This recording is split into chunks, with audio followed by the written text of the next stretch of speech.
young research scientists, and the labs are falling apart because they are not funded. There's no money.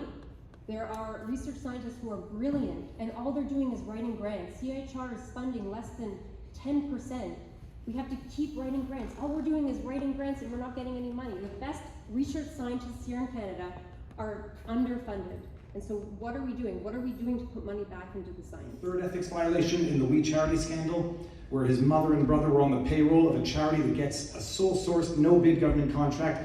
You may be honest, but your leader is not. 20 years from 30 years from my time in college to your time in college, of the 192 nations that use international law and use the United Nations, over 70% are now tyrannies. So there's a great deal of realism, as Mr. Gardner said, that is necessary in this world. Yes, ma'am, your question. Thanks for your patience. Yes, Your question. 78% of the population has, of those who have been polled, have responded in a positive way to this kind of reform. Now, we know that there's preferential, that there is the proportional. Somehow we have to formulate this into a question. What kind of reform would you like to see? Well, there's actually it's been stated that there is to be a national assembly, citizens assembly on electoral reform, and I wanted to know how the candidates would they make a commitment, to that kind of. To make a commitment to something, one has to know what the object of that assembly is to achieve what reform, what change. It's basically preferential on the proportional Preferential voting. Yes. Instead, he relies on this first past the post system with these two parties that continue to switch back and forth between one another, because he knows that that is what advantages his party, and looking into electoral reform would take away power from the Liberals. So yes, the NDP would absolutely support a citizens' assembly to look into electoral reform. Electoral reform in mind. Some, of course, apart from those who want to keep the current system, some want a ranked ballot, and others have different ideas about the kind of proportional representation. There is no strong consensus. We looked at this in great detail in the country that would have a majority of people saying this is what we want. I will only give as an example that in British Columbia they tried it twice, and they used 60% as a threshold in the referendum, and both times it failed. People have their ideas about what kind of electoral reform should be done. 30% of this country will be over 65. Now we know that 65 is yesterday's 55 or 45, but that's the baseline for planning of all governments. Canada, unfortunately, and this is a fault of, it's not a partisan question, it's a fault of all governments that have been in power. We have the lowest, according to the OECD, the worst social security for seniors in the G7. We're the only country that keeps seniors' pensions maxed out at $6,000 below the poverty line, which the federal government and all the provinces agree is $23,500. France, for example, which has the same tax rates we do, 80% of the average of your top 30 earning years is your pension. Now, the issue is how do we deal with it?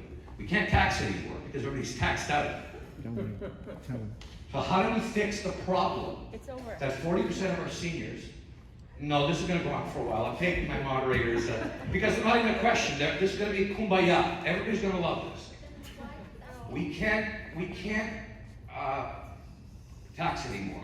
40% of our seniors have no private pensions and no RSPs. By the way, the highest, again, in the G7.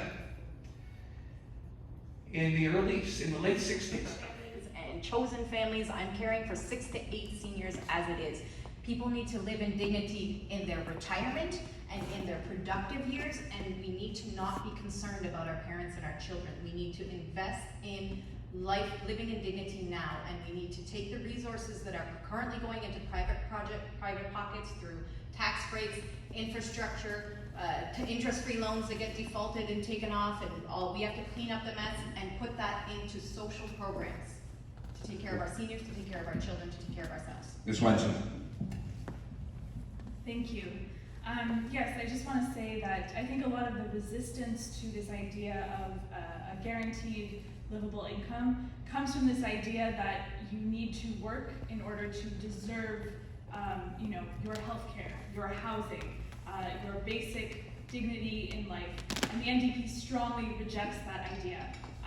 The NDP believes that housing is a right, healthcare of all kinds are a right, including dental care, including mental health, and the NDP is always proud to stand up for those values. Mr. Kaminsky and Mr. Fairbrother. Yes, Your son. okay, sorry. Yeah, my father likes to jump in here. We understand. But no, I definitely think that past governments have failed on a lot on this specifically, and I think, like you said, as the generation progresses into a 30% mark over 65 by 2027, I think priorities will strengthen. I think regardless of who's up here tonight, I think by 2027 there will be a much stronger and much stricter approach onto how we help seniors. And just to mention, the Conservatives want to change legislation to ensure that pensions are kept in the case of bankruptcy or restructuring. So we want to make sure that pensions are kept and to protect our seniors from any aftermath that COVID may cause in terms of business. But you're not suggesting the Conservative Party today is going to make former Tory Senator Hugh Segal happy and actually adopt it. Mr. Fairbrother. I think I'm going to mostly be agreeing with Ms. Elburn-Weinstock here in that we need a guaranteed livable income. We need to be providing people with pharmacare. We need to be providing people with dental care. We need to care for our people. And you mentioned it as a guaranteed annual income, but guaranteed livable income is, we have a policy for this and we need to put it into place now. If I may, I just Yes, mentioned, briefly, yes. we can't tax anymore. Well, I'm sure the Liberals will find a way to tax more. They always do. And I might suggest also that if so many people are in fact at a stage of life where they don't have that much money left, it might be because they were taxed up the wazoo during their life. And despite, UBI has its problems because you can give everybody money, it's just going to drive up prices of goods, and therefore whatever you give them is going to be worth that much less. Well, So you and I will have a debate when. Well, that is the argument. Well, you may agree with it or not, but that's the counter. So what's the solution? One solution might be to focus on Canadian citizens and not giving what we give away in terms of corporate welfare, foreign aid, and the likes. Take care of Canadian citizens first. And below the levels of 2005 by 2030. But I want to respond to that because Sam is saying we should stop oil and gas production immediately. And so I want to give the analogy of a 300,000 ton tanker that is going across the ocean. You cannot turn that 300,000 ton tanker on a dime. You have to take a certain amount of time to do it in an intelligent manner that doesn't totally dislocate. That's why Mr. Jacquard, who evaluated, since you brought it up, his ranking of the Green parties was somewhat effective but very costly. So that's the ranking that was given for it. I would disagree that we can put a price on the climate. It is what we need to do. Sam, Emma's got the next question. Received an A on their plan, but they received an F on results. That's why they haven't met any of their climate targets. And I wouldn't be surprised if going forward they don't meet any of the targets that they set from here on out. And this can be related to even Indigenous rights and affairs, where they promised better conditions and the end to a water boiling advisory. And what did we get? We got a government bringing children to court. Let's stick to the issue. It's climate change. That's Climate change and Indigenous rights are both very pressing issues. So I'd like to This say question was promises about made, climate change. promises not kept, once again. So Continuing to invest in this industry, such as when they bought a pipeline in 2018. Liberals have largely relied on making the fossil fuel industry greener, using profit from the fossil fuel industry to fund greener investments. They've been quite explicit about that this is part of their plan, and this just simply ignores what experts have agreed on as the global carbon budget. We simply cannot afford to continue investing in fossil fuels in Canada. We cannot afford to burn all of the gas that is currently existing in oil and gas fields. The NDP recognizes the financial difficulties and has committed a significant amount of money to retraining of people working in these industries. But you cannot simply say that economics and the environment are sort of contrary to one another. This is simply deferring the problem to later on. We're going to continue to invest in these fossil fuel industries, and this is putting us behind on a global stage in our investments in other technologies of the future. And my final point is that, you know, we're debating plans here, and I'm glad we all seem to agree that, you know, we need to solve the climate crisis. This is a step up from, you know, a few election cycles ago. But it's not just about a plan. This is the biggest challenge our generation has to face, and there are many, many... It is about, and whether or not it reconciles with what you've been told in the news. I'm glad also that Mr. Garneau said he disagrees with everything I just said, because in what I just said was dealing with a crisis while respecting constitutional rights. Although I guess we already knew that Justin Trudeau does not respect the constitutional rights. I guess he said so himself a while back. And you hear the dismissive nature in which they write off people who may not want to get vaccinated for personal choices, questions of moral conviction, which was something Justin Trudeau himself said not more than 6 months ago, before he realized that fear sells, and fear in a time of election is a very good tool to pit citizens against citizens, the them versus the us, with hyperbolic, exaggerated risks about the risks that those people pose to our kids. It's words out of his mouth, and this is the distinction between what you have in this election. It's more of that, or it's more of a party that respects constitutional rights, the choices of the individual, while handling a pandemic. I've said this before, if we are 2 years into this, and we are not able to pass laws to have public debate on the measures that are being imposed on all of us, but they can promise money for the mental anguish that it causes, the virus is a problem, but the government is a bigger problem. PPC. Thank you, Mr. Freiheit. Mr. Kaminsky. I think tonight you've heard of many different views on how we're going to approach our future, and I'd like to say that I think we can all agree up here tonight that we want a government that we're proud of, and that should be our #1 priority when going to the polls, going to vote. We cannot have a government that almost has a yearly track record of ethics violations. That shouldn't happen. Whether it be climate initiatives and investing $3 billion over 10 years to take care of our natural resources, our parks, our greenlands, our fisheries, we are there. Whether it comes to Indigenous rights and investing in those communities and Indigenous mental health efforts, we're there. We're not bringing children to court. The current government is. When talking about mental health, we will make strides. We know that this is the pandemic after the pandemic, and I see it with people my age. This is something we need to address now, and that's something that the Conservative Party is very, very adamant to fight. And lastly, we can do all of this and actually balance our budget. We can do that over 10 years without social cuts. We can do that without social cuts. Now, it will take 10 years. We will do it, but right now we have a government in power that has no intention of balancing the budget, and moreover, our Prime Minister has said on record that the budget will balance itself. Thank you, Mr. Kaminsky. Ms. Weinstock. Je vous demande ce soir de regarder attentivement les différents programmes des différents partis, mais aussi de regarder le dossier de vote des chefs de parti et des députés. Regardez ce qui vous est promis, mais regardez aussi ce pourquoi les partis se battent quand il n'y a pas de vote en jeu.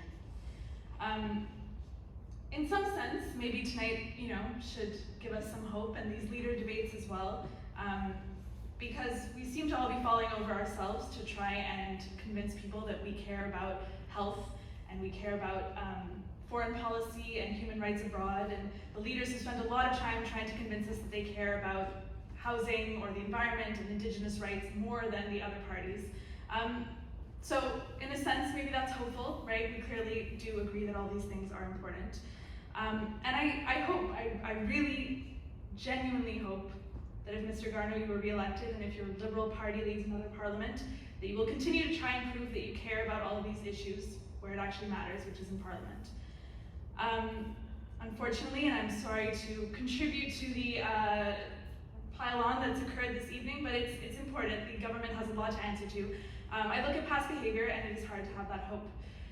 Because I see that the Liberal government voted against, for instance, an NDP private member's motion to establish a federal dental care plan.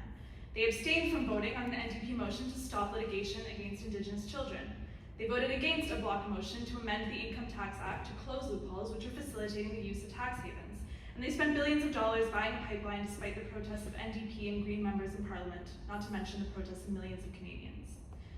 Now, I do believe that the NDP has the best plan, and I wish we had had a chance to talk a little bit more about some of the really creative, bold policies that are in there. We believe in reconciliation with Indigenous peoples, growing inequality in Canada and addressing that, and giving Canadians concrete plans to make their lives more affordable. But if you do have some doubts about that plan, I do urge you to take a look at which party has actually stood up for what and when. Think about who will truly be there for Canadians, in addition to thinking about the platform that gives you the most hope. Thank you. And Deborah, this is much better than we used to debate with yourself. You guys were civil, you had ideas, you weren't just beating up on each other. Linda Sullivan. I should remind everybody again, Linda is actually the candidate next door in Ville-Marie. She's sitting in for Rachel Hoffman, who couldn't make it tonight. Rachel is the candidate in NDG Westmount. Linda Sullivan. Thank you everyone for your questions tonight. They were really important and poignant, and thank you to the organizers for giving us a chance to speak together. It's a very rare opportunity that we have. And you may be wondering why Rachel or I or other small parties or candidates are even running in this election, when in 154 years of elections, only Liberals and Conservatives have formed majority or minority governments. And you may not know that there are 22 parties across the country who are running, and I think close to 90 independents. 2 years ago at the 2019 federal elections, Simon Fraser University ran a study that said Canadians believe that government is insensitive to what citizens think. 70%, and I think this was raised by someone from the floor, say that elected officials don't care what ordinary Canadians think, and more than 6 in 10 feel government ignores their interests in favor of the establishment.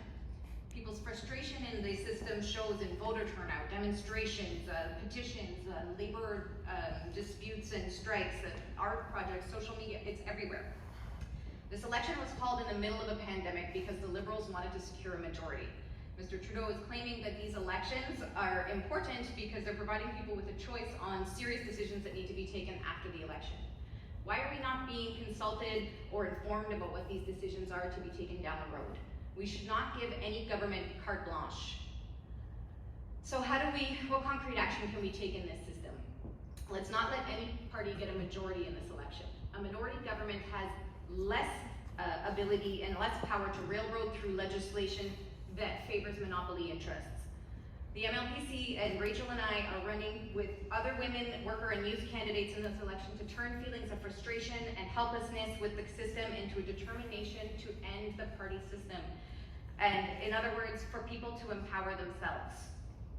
We say yes to an informed vote and no to a party government, and we invite everyone to join in a project for democratic renewal. So in this election, I'm encouraging everyone to vote for Rachel, a candidate for democratic renewal, and ensure that there's no majority government. Thank you. Your patience, the biggest stars, however, all of you. We didn't have to have 300 people in the hall today. We sent a message to our community that it's okay, with caution and with some rules, to go out and engage, not just in democracy, but in our local community as well. So, big hand for all of you. Thank you again to Nigel, Joanna, Karine, and Antonio D'Amico, who wasn't up here in the executive. That's the gentleman with the computer, and his lovely daughter who's been doing the timekeeping, and thank you for your introduction. As I said, some of the candidates will be staying, and it's not on stage. You're more than welcome to talk to them here or outside the building. Thank you all again.